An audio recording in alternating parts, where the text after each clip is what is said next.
اعوذ باللہ من الشیطان الرجیم بسم اللہ الرحمن الرحیم نحمده ونصلی علی رسولہ الکریم فاما بعد۔ دوستو، امیر المؤمنین حضرت علی بن ابی طالب رضی اللہ عنہ کی نصیحتیں آج بیان کروں گا انشاءاللہ۔ حضرت ابن عباس رضی اللہ عنہما فرماتے ہیں، حضرت عمر رضی اللہ عنہ نے حضرت علی رضی اللہ عنہ سے فرمایا، اے ابو الحسن، مجھے کچھ نصیحت کرو۔ حضرت علی رضی اللہ تعالیٰ عنہ نے کہا، آپ اپنے یقین کو شک نہ بنائیں، یعنی روزی کا ملنا یقینی ہے، اس کی تلاش میں اس طرح اور اتنا نہ لگے کہ گویا آپ کو اس میں کچھ شک ہے، اور اپنے علم کو جہالت نہ بنائیں۔ جو علم پر عمل نہیں کرتا وہ اور جاہل دونوں برابر ہوتے ہیں، اور اپنے گمان کو حق نہ سمجھے، یعنی آپ اپنی رائے کو وحی کی طرح حق نہ سمجھے،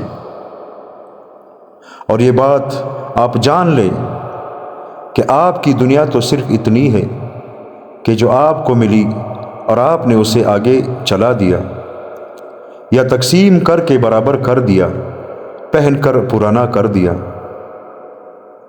حضرت عمر رضی اللہ تعالیٰ عنہ نے فرمایا، اے ابو الحسن، آپ نے سچ کہا۔ حضرت علی بن ابی طالب رضی اللہ عنہ نے حضرت عمر رضی اللہ عنہ سے کہا، اے امیر المؤمنین، اگر آپ کی خوشی یہ ہے کہ آپ اپنے دونوں ساتھیوں حضور صلی اللہ علیہ وآلہ وسلم اور حضرت ابو بکر رضی اللہ عنہ سے جا ملے، تو آپ اپنی امیدیں مختصر کریں اور کھانا کھائیں لیکن پیٹ نہ بھریں، اور لنگی بھی چوٹی پہن کر اور کرتے پر پیبند لگائے اور اپنے ہاتھ سے جوتی گانٹے، اس طرح کریں گے تو ان دونوں سے جا ملیں گے۔ حضرت علی رضی اللہ عنہ نے فرمایا، خیر یہ نہیں ہے کہ تمہارا مال اور تمہاری اولاد زیادہ ہو جائے، بلکہ خیر یہ ہے کہ تمہارا علم زیادہ ہو اور تمہاری بردباری کی صفت بڑی ہو، اور اپنے رب کی عبادت میں تم لوگوں سے آگے نکلنے کی کوشش کرو۔ اگر تم سے نیکی کا کام ہو جائے تو اللہ کی تعریف کرو، اور اگر برائی کا کام ہو جائے تو اللہ سے استغفار کرو۔ اور دنیا میں صرف دو آدمیوں میں سے ایک کے لیے خیر ہے، ایک تو وہ آدمی جس سے کوئی گناہ ہو گیا اور پھر اس نے توبہ کر کے اس کی تلافی کر لی، دوسرا وہ آدمی جو نیک کاموں میں جلدی کرتا ہو، اور جو عمل تقوی کے ساتھ ہو وہ کم شمار نہیں ہو سکتا، کیونکہ جو عمل اللہ کے ہاں قبول ہو وہ کیسے کم شمار ہو سکتا ہے، کیونکہ قرآن میں ہے کہ اللہ متقیوں کے عمل کو قبول فرماتے ہیں۔ حضرت عقبہ بن ابو الضحیٰ رحمۃ اللہ علیہ کہتے ہیں، جب ابن ملجم نے حضرت علی رضی اللہ عنہ کو خنجر مارا تو حضرت حسن رضی اللہ عنہ ان کی خدمت میں حاضر ہوئے۔ حضرت حسن رو رہے تھے۔ حضرت علی رضی اللہ عنہ نے فرمایا، اے میرے بیٹے، کیوں رو رہے ہو؟ عرض کیا، میں کیوں نہ روؤں، جبکہ آج آپ کا آخرت کا پہلا دن اور دنیا کا آخری دن ہے۔ حضرت علی نے فرمایا، 4 اور 4 کل 8 چیزوں کو پلے باندھ لو، ان 8 چیزوں کو تم اختیار کرو گے تو پھر تمہارا کوئی عمل تمہیں نقصان نہیں پہنچا سکے گا۔ حضرت حسن رضی اللہ عنہ نے عرض کیا، ابا جان وہ چیزیں کیا ہے؟ فرمایا، سب سے بڑی مالداری عقل مندی ہے، یعنی مال سے بھی زیادہ کام آنے والی چیز عقل اور سمجھ ہے، اور سب سے بڑی فقیری حماقت اور بے وقوفی ہے۔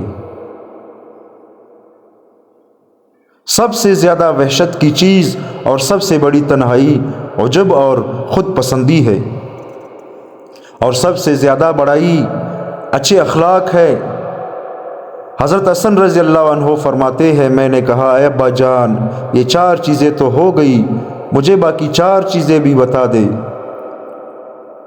حضرت علی رضی اللہ عنہ نے فرمایا بے وقوف کی دوستی سے بچنا، کیونکہ وہ فائدہ پہنچاتے پہنچاتے تمہارا نقصان کر دے گا، اور جھوٹے کی دوستی سے بچنا، کیونکہ جو تم سے دور ہے یعنی تمہارا دشمن ہے اسے تمہارے قریب کر دے گا، اور جو تمہارے قریب ہے یعنی تمہارا دوست ہے اسے تم سے دور کر دے گا، یا وہ دور والی چیز کو نزدیک اور نزدیک والی چیز کو دور بتائے گا اور تمہارا نقصان کر دے گا۔ اور کنجوس کی دوستی سے بچو، کیونکہ جب تمہیں اس کی سخت ضرورت ہوگی وہ اس وقت تم سے دور ہو جائے گا۔ اور بدکار کی دوستی سے بچنا، کیونکہ وہ تمہیں معمولی سی چیز کے بدلے میں بیچ دے گا۔ سبحان اللہ۔ میرے پیارے بھائی اور دوستو، حضرت علی رضی اللہ عنہ کی یہ 8 نصیحتیں اگر ہم اپنی زندگی میں لائے تو یقین مانیے ہماری زندگی بہت ہی خوبصورت ہو جائے گی۔ آگے حضرت علی رضی اللہ تعالیٰ عنہ کیا فرماتے ہیں سن لے۔ حضرت علی رضی اللہ عنہ نے فرمایا توفیق خداوندی سب سے بہترین قائد ہے، اور اچھے اخلاق بہترین ساتھی ہے، عقل مندی بہترین مصاحب ہے، حسن ادب بہترین میراث ہے، اور عجب اور خود پسندی سے زیادہ سخت تنہائی اور وحشت والی کوئی چیز نہیں۔ دوستو، حضرت علی رضی اللہ تعالیٰ عنہ حضرت حسن رضی اللہ تعالیٰ عنہ کو نصیحت فرما رہے ہیں کہ کن باتوں پہ عمل کرنا چاہیے اور کن سے بچنا چاہیے۔ آگے حضرت علی رضی اللہ عنہ کیا فرماتے ہیں سن لے۔ حضرت علی رضی اللہ عنہ نے فرمایا اسے مت دیکھو کہ کون بات کر رہا ہے، بلکہ یہ دیکھو کہ کیا بات کہہ رہا ہے۔ یعنی اس بندے کو، اس آدمی کو نہ دیکھو کہ یہ آدمی کون ہے، اس کا قبیلہ کیا ہے، اس کی حیثیت کیا ہے، بلکہ اس کے بات کو سنو کہ وہ کس کی بات کر رہا ہے۔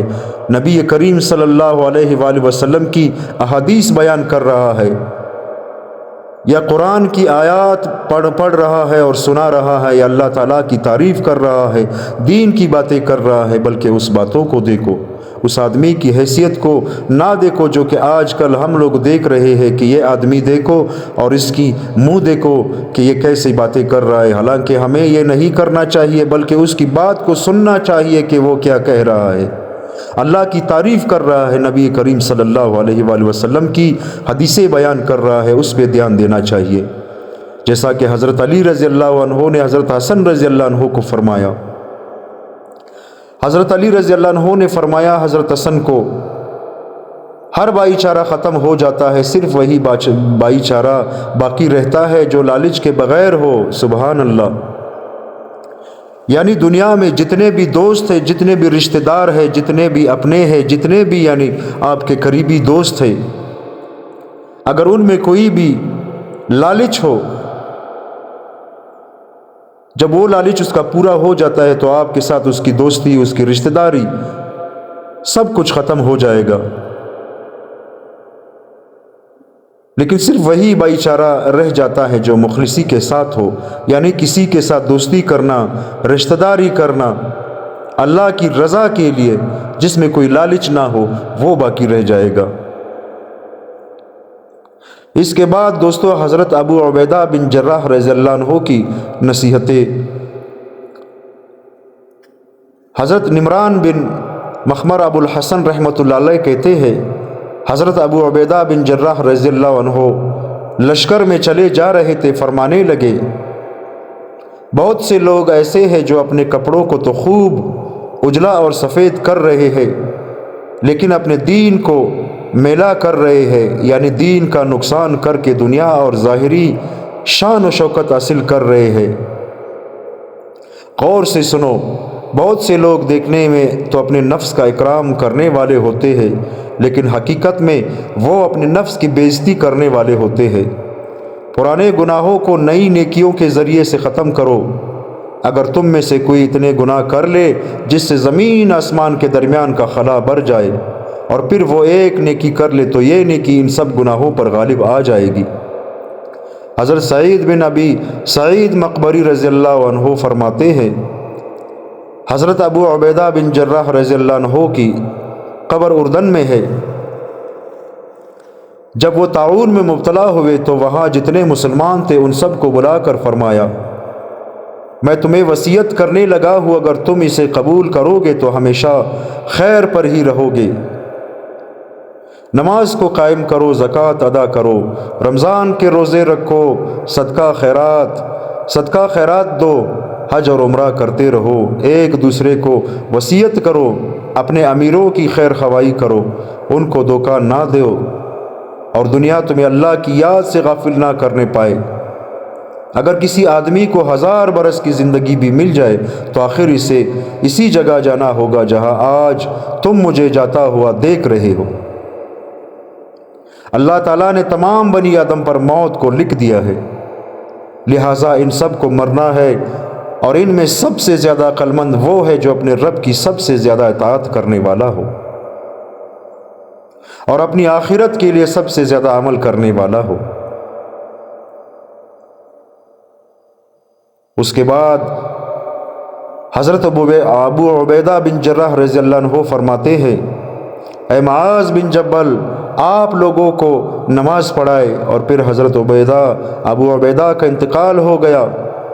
پھر حضرت معاذ نے لوگوں میں کھڑے ہو کر فرمایا، اے لوگو، تم اللہ کے سامنے اپنے گناہوں سے سچی توبہ کر لو، کیونکہ جو بندہ بھی گناہوں سے توبہ کر کے اللہ کے سامنے حاضر ہوگا تو اس کا اللہ پر یہ حق ہوگا کہ اللہ اس کے سارے گناہ بخش دے، لیکن اس توبے سے قرض معاف نہیں ہوگا، وہ تو ادا ہی کرنا ہوگا، کیونکہ بندہ اپنے قرض کے بدلے میں گروی رکھ دیا جائے گا۔ تم میں سے جس نے اپنے بھائی کو چھوڑا ہوا ہے اسے چاہیے کہ وہ خود جا کر اپنے بھائی سے ملاقات کرے اور اس سے مصافحہ کرے۔ کسی مسلمان کو اپنا بھائی 3 دن سے زیادہ نہیں چھوڑنا چاہیے، کیونکہ یہ بہت بڑا گناہ ہے۔ حضرت ابو عبیدہ رضی اللہ عنہ نے فرمایا، مومن کے دل کی مثال چڑیا جیسی ہے جو ہر دن نامعلوم کتنی مرتبہ ادھر ادھر پلٹتا رہتا ہے، اس لیے آدمی مشورے کے تابع ہو کر چلے۔ دوستو، اللہ تعالی ہم سب کو ان باتوں پر عمل کرنے کی توفیق عطا فرمائے۔ حضرت علی رضی اللہ عنہ کی نصیحتیں جو حضرت حسن رضی اللہ عنہ کو کی تھی، اور اس کے بعد حضرت ابو عبیدہ بن جراح رضی اللہ عنہ کی نصیحتیں آپ لوگوں نے سن لی۔ دنیا اور آخرت کی کامیابی اسی میں ہے کہ ہم اللہ کی رسی کو مضبوطی سے پکڑیں اور نبی کریم صلی اللہ علیہ وآلہ وسلم کے سنت طریقوں پر اپنی زندگی گزاریں۔ یہود و نصارہ کی طرح، کفار کی طرح اپنی زندگی کو نہ بنائے، جو کہ آج کل ہمارا مسلمانوں کا فیشن بن چکا ہے کہ کہیں پہ اگر کوئی کافر کوئی فیشن اپنا لے تو مسلمان جلدی سے وہ فیشن اپنا لیتا ہے، حالانکہ ہمیں ایسا ہرگز نہ کرنا چاہیے، کیونکہ ہمارے اس میں آخرت کی ہلاکت ہے۔ نبی کریم صلی اللہ علیہ وآلہ وسلم کے سنتوں میں سے ایک سنت یہ بھی تھا، نبی کریم صلی اللہ علیہ وسلم نے صحابہ سے فرمایا کہ جس دکاندار نے خریدار سے خریدی ہوئی چیز واپس کی، یعنی اگر وہ چیز اس کو پسند نہ آئی اور وہ واپس کرنے آ گیا تو اس کو واپس کرنا چاہیے۔ تو ایک صحابی نے 4 سال دکان اسی لیے کھولا ہوا تھا کہ 4 سال کے بعد یا 5 سال کے بعد کوئی بندہ واپس آیا، کوئی گاہک واپس آیا اور ایک چیز واپس کر دی، اس کے بعد اس صحابی نے دکان بند کر دی۔ لوگوں نے پوچھا کہ آپ نے دکان کیوں بند کر دی؟ اس صحابی نے فرمایا کہ میں نے نبی کریم صلی اللہ علیہ وآلہ وسلم کی اس ایک سنت کو زندہ کرنے کے لیے دکان کھولی تھی۔ تو میرے پیارے بھائیوں اور دوستوں، آج ہم مسلمان اپنے دکانوں میں جو سٹیکر لگاتے ہیں اس پہ ہم لوگ لکھتے ہیں کہ خریدا ہوا مال واپس نہیں ہوگا، حالانکہ یہ مسلمان کی شان نہیں ہے۔ اسے تو چھوڑیے، کتنے دھوکے ہم کرتے ہیں اپنے خرید و فروخت میں، ایک نمبر چیز دکھا کر 2 نمبر چیز دے دیتے ہیں اور ریٹ بھی وہی ہوتا ہے، پھر اس کے بعد ہم مسجد میں جا کر اللہ کے سامنے روتے ہیں کہ یا اللہ ہمیں بخش دے۔ حالانکہ علماء فرماتے ہیں کہ جب اس کی دعا آسمان کی طرف جاتی ہے تو وہ دعا فرشتے اللہ کے سامنے پیش کرتے ہیں، اللہ تعالیٰ کہتے ہیں کہ جا کر فرشتوں سے کہتے ہیں کہ جا کر یہ دعا اس کے منہ پہ مار دو۔ جب ہماری یہ حالت ہوگی تو ہماری دعا تو ہمارے منہ پہ ہی مار دیجیے گی، کیونکہ ہم اتنے غافل ہو گئے ہیں۔ نبی کریم صلی اللہ علیہ وآلہ وسلم نے صحابہ سے فرمایا، ایک ملک کا قافلہ آ رہا تھا کہ خیال کرنا اس ملک کے لوگ آ رہے ہیں، کہیں تم لوگوں کو بہکا نہ دے۔ جب وہ لوگ سودا کر کے واپس چلے گئے تو صحابہ سے فرمایا کہ کیسا ہوا؟ صحابہ نے فرمایا کہ نبی کریم صلی اللہ علیہ وسلم ان لوگوں نے ہمیں نہیں بہکایا۔ تو نبی کریم صلی اللہ علیہ وآلہ وسلم نے فرمایا کہ آپ لوگوں نے ان کے ساتھ کیا کیا؟ صحابہ نے فرمایا کہ ہم لوگوں نے یعنی اچھے داموں سے اپنے سامان ان پر بیچ دیا۔ تو نبی کریم صلی اللہ علیہ وآلہ وسلم نے فرمایا یہی تو میں نے کہا تھا کہ خیال کرنا کہ وہ لوگ تم لوگوں کو بہکا نہ دے، جیسا کہ آج ہم کر رہے ہیں۔ ہمارا اگر کوئی دکان ہے، کوئی کاروبار ہے، کوئی ریڑھی ہے، جو ریٹ ہوتا ہے اس سے دگنا ہم اس کو بول دیتے ہیں۔ کوئی چیز اگر 100 کی ہے تو ہم 200 اس کو بول دیتے ہیں، حالانکہ اس 100 میں بھی ہمارا نفع ہوگا، لیکن کیونکہ وہ حلال ہوتا ہے اس لیے شیطان ہمیں اس بات پر راضی نہیں کرتا کہ ہم اسے یعنی اس حلال روزی کو ہم اپنے گھر اپنے بچوں کو کھلائیں، بلکہ ہماری روزی کو حرام کر دیتا ہے۔ ہم اس 200 میں سے 300 روپیہ یعنی اس سے لے لیتے ہیں اور اس میں جھوٹ بھی بول لیتے ہیں، پھر اس کو 2 نمبر مال بھی دے دیتے ہیں۔ استغفر اللہ۔ حالانکہ اللہ تعالیٰ فرماتے ہیں کہ جب کسی بندے کے خون میں حرام شامل ہو جاتا ہے تو اس کی دعا میں بالکل بھی قبول نہیں کرتا۔ جو عذاب آج مسلمانوں پر مسلط ہو رہا ہے اپنے اعمال کی وجہ سے ہے، یقین مانیے میرے پیارے بھائیوں اور دوستوں، کیونکہ ہم لوگ دین سے ہٹ گئے ہیں۔ صرف عادت بن چکی ہے مسجد تک جانے کی، ہماری ایک عادت ہے بس، اور کچھ بھی نہیں ہے۔ رمضان کے روزے رکھنا، حج پہ جانا صرف نام کے لیے ہے بس۔ زکوٰۃ کو تو بالکل ہم لوگ یعنی ٹیکس سمجھتے ہیں، وہ تو بالکل ہم لوگ بھول گئے ہیں کہ زکوٰۃ کیا ہے۔ حالانکہ ایمان کے 5 شرائط ہے۔ مسلمان ہونے کے بعد جب کوئی بندہ کلمہ پڑھ لیتا ہے کہ لا الہ الا اللہ محمد الرسول اللہ، سب سے پہلے مسلمان ہونے کے لیے یہ شرط لازمی ہے کہ اس بندے نے کلمہ پڑھنا ہے کہ اشہد ان لا الہ الا اللہ و اشہد ان محمدا عبدہ ورسولہ، لا الہ الا اللہ محمد الرسول اللہ۔ یہ کلمہ پڑھنے کے بعد آدمی مسلمان ہو جاتا ہے تو اس پہ سب سے پہلے جو ہے وہ نماز فرض ہو جاتا ہے۔ نماز کے بعد چاہے غریب ہو یا امیر ہو سب پہ نماز فرض ہے۔ اس کے بعد رمضان کے روزے فرض ہو جاتے ہیں عاقل اور بالغ پر، چاہے وہ امیر ہو یا غریب ہو، رمضان کے روزے سب پر فرض ہو جاتے ہیں۔ اللہ یہ نہیں پوچھتا کہ تمہارا کام سخت تھا، تمہیں پیاس لگتی تھی، دھوپ تیز تھی، دن بڑے تھے، نہیں، یہ اللہ تعالیٰ کا ایک امتحان ہے جو ہم مسلمانوں کا لے رہا ہے۔ روزے رمضان کے روزے اس پہ فرض ہو جاتے ہیں۔ اس کے بعد زکوٰۃ ہے، جو مستحق افراد ہے جن کے اوپر زکوٰۃ فرض ہے، ان پہ زکوٰۃ جو فرض ہو جاتا ہے، اگر وہ اپنا زکوٰۃ نہیں نکالتے تو ان کی بقایا جو رزق ہے، جو ان کے بقایا پیسے ہیں، وہ سارے حرام ہو جاتے ہیں۔ اور اس کے بعد حج ہے، جن پہ حج فرض ہے اور وہ حج نہیں کرتے، علماء فرماتے ہیں کہ قیامت کے دن اس کا منہ نعوذ باللہ خنزیر کا ہوگا۔ تو میرے پیارے بھائیوں اور دوستوں، اللہ تعالی ہم سب کو ان باتوں پر عمل کرنے کی توفیق عطا فرمائے۔ رمضان المبارک کا آج 26واں روزہ تھا، یعنی آج کی رات لیلۃ القدر کی رات ہے، علماء فرماتے ہیں کہ طاق راتوں میں لیلۃ القدر ہوتی ہے۔ جو اکثریت ہے، اکثریت جو علماء کی ہے وہ اس 27ویں کی رات پر ہے کہ اس رات میں اکثر لوگوں نے یعنی اکثر بزرگوں نے لیلۃ القدر کو پایا ہے۔ تو اس رات میں ہم اپنے گناہوں پر اللہ سے توبہ کریں اور اللہ تعالیٰ سے یہ دعا کرے کہ یا اللہ ہمارے گناہوں کو بخش دے، اور دنیا کے جس کونے میں بھی مسلمان آباد ہے سب کی حفاظت فرما، سب کو ہدایت فرما، اور جو کفار ہے یا اللہ ان کو ہدایت فرما، اگر ہدایت ان کے نصیب میں نہیں ہے یا اللہ تو ان کو تباہ اور برباد کر دے۔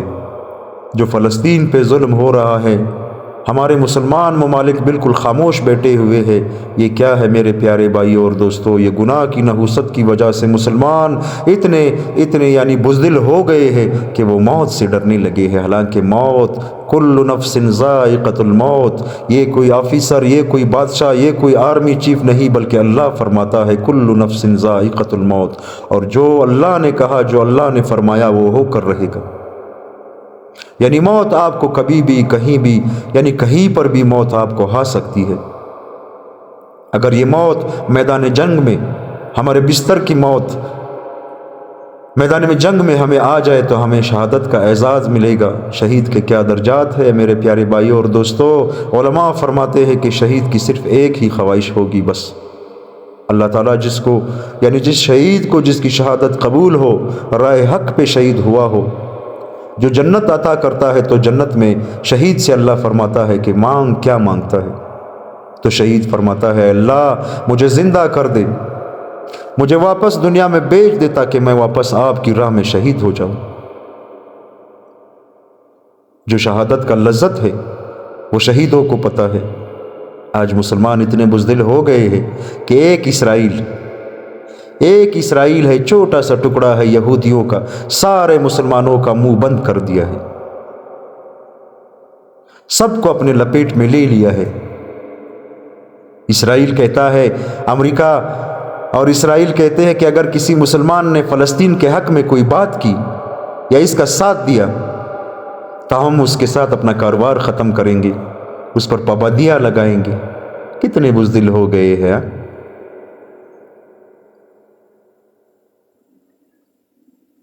افسوس کی بات ہے میرے پیارے بھائیوں اور دوستوں، افغانستان کی مثال دیکھیے، 48 یعنی کچھ کہتے ہیں کہ 48، کچھ کہتے ہیں کہ نہیں 52 ملکوں کے ساتھ ان کی لڑائی ہو گئی، لیکن الحمدللہ اللہ تعالیٰ نے ان کو سرخرو کر دیا۔ آج افغانستان کی حالت جا کر دیکھو، کہاں پر کڑی ہے وہ، ان کا پیسہ آج کہاں پر کڑا ہے، ان کی حکومت آج کہاں پر کڑی ہے، جو کسی کا یعنی اس دنیا میں 1 روپیہ بھی کسی کا قرضدار نہیں ہے، اس کا ملک ہے، خوشحال ملک ہے، سارے اس کے عوام خوش ہے، عدالتی نظام جو ہے وہ سارا اسلامی ہے، اس کا آرمی چیف پیدل اپنے دفتر جاتا ہے، اس کا چیف جسٹس پیدل اپنے دفتر جاتا ہے۔ کیوں؟ کیونکہ وہ اللہ سے ڈرنے والے لوگ ہیں، اور ہمارا ایمان اس دنیا پر ہے، ان دولتوں پر ہے، ان عہدوں پر ہے۔ تو افسوس کی بات ہے میرے پیارے بھائیوں اور دوستوں، حالانکہ قبر جو ہے وہ ایک عام مزدور کا بھی وہی ہوگا، اور آرمی چیف کا بھی وہی ہوگا، چیف جسٹس کا بھی وہی قبر ہوگا، لیکن قبر کے اندر کیا ہوتا ہے یہ اللہ کو ہی پتہ ہے۔ حضرت عمر رضی اللہ تعالیٰ عنہ کو کسی صحابی نے خواب میں دیکھا، تو حضرت عمر رضی اللہ تعالیٰ عنہ کو 4 سال بعد خواب میں دیکھا، تو حضرت عمر رضی اللہ تعالیٰ عنہ نے اس صحابی سے کہا کہ آج میں نے اپنی رعایا یعنی اپنی حکومت کا حساب اللہ کو دے دیا ہے، اس کے بعد میں اپنا ذاتی حساب اللہ کو دوں گا، تو ہمارا کیا ہوگا؟ 4 سال بعد وہ صحابی جو 10 مبشرہ ہے، جن کے بارے میں نبی کریم صلی اللہ علیہ وآلہ وسلم نے فرمایا کہ میرے یہ صحابہ بالکل جنتی ہے، لیکن وہ 4 سال میں جو ہے اپنی رعایا کا حساب دیتا ہے، تو ہمارا کیا ہوگا؟ جو آج کل ہمارے حکمران بیٹھے ہوئے ہیں، ان کا کیا ہوگا؟ ان کی تو آخرت ہی تباہ ہے، ان کو آخرت کی فکر ہے ہی نہیں، یہ تو اللہ سے نہ ڈرنے والے لوگ ہیں۔